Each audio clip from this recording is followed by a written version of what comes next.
መጽሐፍ ቅዱስን ለማንበብ መሞከር ይሄ ሐሳባችን እንዲበታተን ያደርጋል። ዘፍጥረትን ስትከፍት ዘጸአት ያምርሃል። ከዛ ዘጸአትን ልታነብ ስትሆን መዝሙረ ዳዊት ያምርሃል።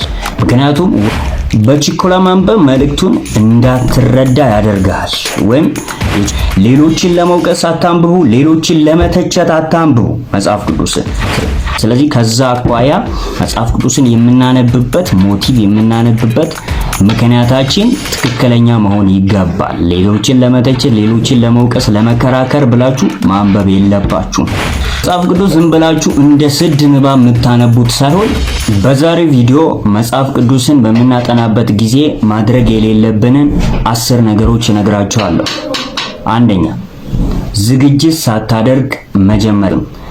ምንም አይነት ዝግጅት ሳናደርግ መጽሐፍ ቅዱስን ለማንበብ መጀመር የለብንም። የትኛውን መጽሐፍ ማንበብ እንዳለብን ሳንወስን መጀመር የለብንም። አለዚያማ ሁላ ማረሽን ገበያ አታውጣት እንደሚባል ዘፍጥረትን ስትከፍት ዘጸአት ያምርሃል። ከዛ ዘጸአትን ልታነብ ስትሆን መዝሙረ ዳዊት ያምርሃል። ምክንያቱም ወስነ ሳይሆን የገባው ዝም ብለህ ማንበብ ስለጀመር። ስለዚህ መጽሐፍ ቅዱስን ከማንበባችን በፊት ወይም መጽሐፍ ቅዱስን በምናጠናበት ጊዜ ዝግጅት ማድረግ፣ የትኛውን መጽሐፍ ማንበብ እንዳለብን ቀድመ መወሰን ያስፈልጋል። ሁለተኛ፣ ምቹ ያልሆነ ቦታ መምረጥ። መጽሐፍ ቅዱስን በምናጠናበት ጊዜ ማድረግ የሌለብን ሁለተኛው ስህተት ምቹ ያልሆነ ቦታ ላይ መጽሐፍ ቅዱስን ለማንበብ መሞከር። ረብሻ ያለበት፣ ጫጫታ ያለበት ጋር መጽሐፍ ቅዱስን ለማንበብ መሞከር ይሄ ሐሳባችን እንዲበታተን ያደርጋል። የእግዚአብሔርን ቃል በጥሞና እንዳናነብ፣ ሐሳቦቻችንን ሰብሰብ አድርገን በቃሉ ላይ ፎከስ አድርገን እንዳናነብ ሊያደርግ የሚችል ስለሆነ መጽሐፍ ቅዱስን በምናጠናበት ጊዜ ጸጥ ያለና ትኩረትን የሚሰርቅ ነገር የሌለበት ቦታ መምረጥ በጣም አስፈላጊ ነው። ሶስተኛ፣ መጽሐፍ ቅዱስን በምናጠናበት ጊዜ የምንሰራው ስህተት በችኮላ ማንበብ ነው። በችኮላ ማንበብ መልእክቱን እንዳትረዳ ያደርጋል። ወይም የቸኮለች አፍሳ ለቀመች እንደሚባለው መጽሐፍ ቅዱሳችንን ዝም ብለን ለምሳሌ በገረፍታ የምናነበው መጽሐፍ አይደለም። መጽሐፍ ቅዱሳችን በጥልቀት ማንበብ አለብን።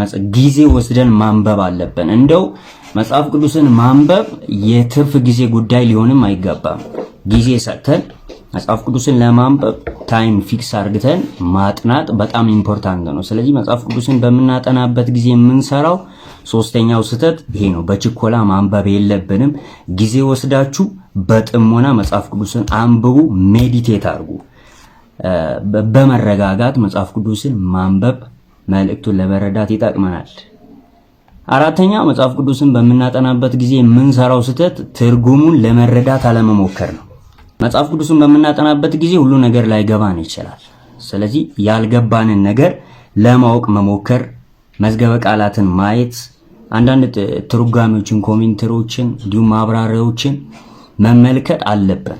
ስለዚህ መጽሐፍ ቅዱስን በምናጠናበት ጊዜ ትርጉሙን ለመረዳት አለመሞከር የለብንም። ትርጉሙን ለመረዳት፣ ሐሳቡን ለመረዳት መጣር፣ ማንበብ፣ መጠየቅ ያለብንን ሰዎች መጠየቅ፣ ማየት ያለብንን መጽሐፍቶችን መመልከት፣ ማጥናት በጣም ተገቢ ነው። አምስተኛ፣ መጽሐፍ ቅዱስን በምናጠናበት ጊዜ የምንሰራው ስህተት ከአውደ ጽሑፉ ውጪ መተርጎም ነው። የሆነ ጥቅስ ካነሳችሁ ከዛ ጥቅስ በላይ በኩል ምን እንደሚል ከዛ በታች በኩልም ምን እንደሚል ጥቅሱን ጨርሳችሁ አንብቡት። የሆነችን ሐሳብ ብቻ የሆነችን ጥቅስ ብቻ ገንጠላችሁ ትርጉም መስጠት የለባችሁ። ከላይ ከጥቅሱ በላይ በኩል ምን እንደሚል ማየት፣ ከዛ በታች በኩል ያለውን መመልከት። ስለዚህ መጽሐፍ ቅዱስን ስናጠና አውዱን መጠበቅ አለብን። ሙሉ ቻፕተሩን ማየት አለባችሁ። ከቻፕተሩን በላይ ያለውንም ከዛ ቀጥሎ ያለውንም ማንበብ ሐሳቡን ለመረዳት በጣም ይጠቅመናል ማለት ነው። ስድስተኛ፣ መጽሐፍ ቅዱስን በምናጠናበት ጊዜ የምንሰራው ስህተት ምንድነው? ትምህርቱን በሕይወት አለመተግበር። መጽሐፍ ቅዱስ እንድናነብ ብቻም አይደለም እንድንተገብር ነው የተጻፈው። ስለዚህ ቃሉን ያዕቆብ ምዕራፍ 1 ቁጥር 22 እስከ 25 ስታነቡ ቃሉን የምታደርጉ ሁኑ እንጂ ሰሚዎች ብቻ አትሁኑ እንደሚል ቃሉን አድራጊ መሆን አለብን። የተማርነውን መጽሐፍ ቅዱስን ስናጠና ስናነብ ለትምህርታችን ስለተጻፈ የምናገኘው ለሕይወታችን የሚጠቅሙ ነገሮች አሉ። ስለዚህ አንብባችሁ ዝም ብሎ አንብበ መዘጋው ጉዳይ ሳይሆን ያነበብነውን በተግባር ማዋል በጣም ያስፈልገናል ማለት ነው። ስለዚህ መጽሐፍ ቅዱስን በምናጠናበት ጊዜ ዝም ብሎ ማጥናት ሳይሆን ያነበብነውን ስናጠና ያገኘናቸውን ሐሳቦች በተግባር ላይ ማዋል ይገባናል። ሰባተኛ መጽሐፍ ቅዱስን በምናጠናበት ጊዜ የምንሰራው ስህተት ምንድነው? ከሌሎች ጋር አለመወያየት ወይም ለሌሎች ሼር አለማድረግ። የባይብልን ዕውቀት ወይም የመጽሐፍ ቅዱስን ዕውቀት ለሌሎች አለማካፈል ወይም አለማጋራት እድገታችንን መንፈሳዊ እድገታችንን ያግዳል፣ እንዳናድግ ያድግዳል። ስለዚህ በጥናት ያገኛችሁትን ሐሳብ ለሌሎች ሰዎች ሼር ማድረግ አለባችሁ። ለራሳችሁ ብቻ የምታስቀምጡት ነገር ሊሆን አይገባም። መወያየት አለባችሁ። ለቃሉ ያላችሁን ዕውቀት እንዲያድግ የምትፈልጉ ከሆነ ያወቃችሁትን የተረዳችሁትን ነገር ትንሽም ይሁን ለሌሎች ሰዎች ማጋራት፣ ከሌሎች ሰዎች ጋር ደግሞ ዲስከስ ማድረግን መርሳት የለባችሁም። ስለዚህ መጽሐፍ እንደሚለው በጊዜም አለጊዜም ስበክ እንደሚል ጊዜ ሲሰጣችሁም ቃሉን አካፍሉ፣ ጊዜ ባይሰጣችሁም ያለ ጊዜም ቃሉን ለማካፈል ቃሉን ለማወያየት የተረዳችሁትን ሐሳብ ለሌሎች ሰዎች ሼር ለማድረግ መቆጠብ የለባችሁም። ስለዚህ ሰባተኛ መጽሐፍ ቅዱስን ስናጠና የምንሰራው ስህተት ይሄ ነው። ከዚህ በኋላ ግን ይህንን እንዳታደርጉ እላችኋለሁ። ስምንተኛ መጽሐፍ ቅዱስን በምናጠናበት ጊዜ የምንሰራው ስህተት ምንድነው? በጣም ብዙ በአንድ ጊዜ ማንበብ። በአንድ ጊዜ ብዙ መጽሐፍቶችን ለማንበብ መሞከር። መጽሐፍ ቅዱስ ዝም ብላችሁ እንደ ስድ ንባብ የምታነቡት ሳይሆን ለሕይወታችሁ የሚጠቅም ስለሆነ ልትረዱ እና ልትተገብሩ የሚገባ መጽሐፍ ስለሆነ ከትንሽ መጀመር ነው። እንደውም እንዳትሰለችሁ ራሱ ያደርጋል። ዝም ብላችሁ አንብቤያለሁ ለሚል የእግዚአብሔር ቃል በየጊዜ አዲስ ስለሚሆን እንደው ለምን አመቱን ሙሉ አንድ ጥቅስ ላይ ለምን አትከርም? ወይም አንድ ምዕራፍ ላይ ለምን አትቆይም? ሁል ጊዜ አዲስ ነው የሚሆነው። ዛሬ አንበበ ነገ የተመለሰ ያንን ምዕራፍ መጽሐፍ ስታነብ የምታገኘው መገለጥ የተለየ ነው የሚሆነው። ስለዚህ መጽሐፍ ቅዱስን ስታጠኑ እንዳትሰላችሁ፣ እንዳታቆሙ ከትንሽ ጀምሩ። ብዙ ለማንበብ መሞከር ተስፋ ሊያስቆርጣችሁና እንድትሰላችሁ ሊያደርግ ስለሚችል መጽሐፍ ቅዱስ እንዲጣፍጣችሁ ትንሽ ቀስ በቀስ ትሄዱ። የዛኔ ነው ሱስ የሆነባችሁ በጣም ብዙ ትቆዩበታላችሁ ከቃሉ ጋርና አንድ ምዕራፍ ወይም ጥቂት ጥቅሶችን በማንበብ መጽሐፍ ቅዱስን አንበብን ልማድ ልታደርጉ ትችላላችሁ። ስለዚህ በአንድ ጊዜ በጣም ብዙ ምዕራፎችን ብዙ ጥቅሶችን ለማንበብ መሞከር መጽሐፍ ቅዱስን በምናጠናበት ጊዜ የምንሰራው ስህተት ነው። ሐሳቡን እንዳንረዳ ለሕይወታችንም ደግሞ የሚጠቅመውን ትምህርት እንዳንወስድ ሊያግድ የሚችል ነገር። ዘጠነኛ መጽሐፍ ቅዱስን በምናጠናበት ጊዜ የምንሰራው ስህተት ምንድነው ካላችሁ ጸሎትን መርሳት ነው።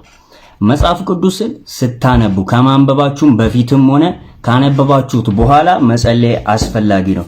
ምክንያቱም መጽሐፍ ቅዱስ የተጻፈው በመንፈስ ቅዱስ በተመሩ ሰዎች ስለሆነ መንፈስ ቅዱስ ነው የመጽሐፍ ቅዱስን መገለጥ ሬቨሌሽን ሊሰጠን የሚችለው። ስለዚህ መንፈስ ቅዱስ የቃሉን መገለጥ እንዲሰጠን መጸለይ ያለብን ከማንበባችን በፊት። ከዛም በኋላ ደግሞ ካነበብንም በኋላ በሕይወታችን እንድንተገብርም ለሌሎች ሰዎች እንድናካፍል ጸጋን እንዲያበዛልን ቃሉን ደግሞ ስላብራራልን ማመስገን ይገባናል። ስለዚህ ጸሎትን መርሳት የለብንም። መጽሐፍ ቅዱስን ዝም ብላችሁ ዘላችሁ አይደለም ማንበብ ያለባችሁ። መጽሐፍ ቅዱስን ከማንበባችሁ በፊት መጸለይ ያስፈልጋል። ካነበባችሁትም በኋላ ደግሞ መጸለይ ያስፈልጋል ማለት ነው። ስለዚህ ዘጠነኛው ላይ የምንሰራው ስህተት ምንድነው? መጽሐፍ ቅዱስን በምናጠናበት ጊዜ ጸሎትን መርሳት ነው። ይሄንን አስተካክሉ። አስረኛና የመጨረሻ መጽሐፍ ቅዱስን በምናነብበት ወይም በምናጠናበት ጊዜ የምንሰራው ስህተት ምንድነው? ለምን እንደምናነብ አለማወቅ ነው። መጽሐፍ ቅዱስን የምታነቡት ስህተትን ለመፈለግ ከሆነ እውነትን ልታገኙ አትችሉም። ስለዚህ በሮንግ ሞቲቭ አይደለም መጽሐፍ ቅዱስን ማንበብ ያለባችሁ። መጽሐፍ ቅዱስን ለመማር መጽሐፍ ቅዱስን ለማደግ ነው ማንበብ አለባችሁ።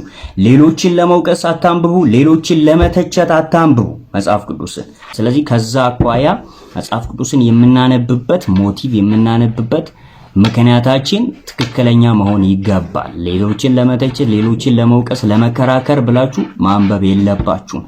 ለማደግ፣ ለመማር፣ ራሳችንን ለመፈተሽ መጽሐፍ ቅዱስን ማንበብ ይገባናል ማለት ነው። እስከ መጨረሻው ስለተከታተላችሁ በጣም ነው የማመሰግነው። ሐሳባችሁን ኮሜንት ላይ አስቀምጡልኝ። እግዚአብሔር ይባርካችሁ።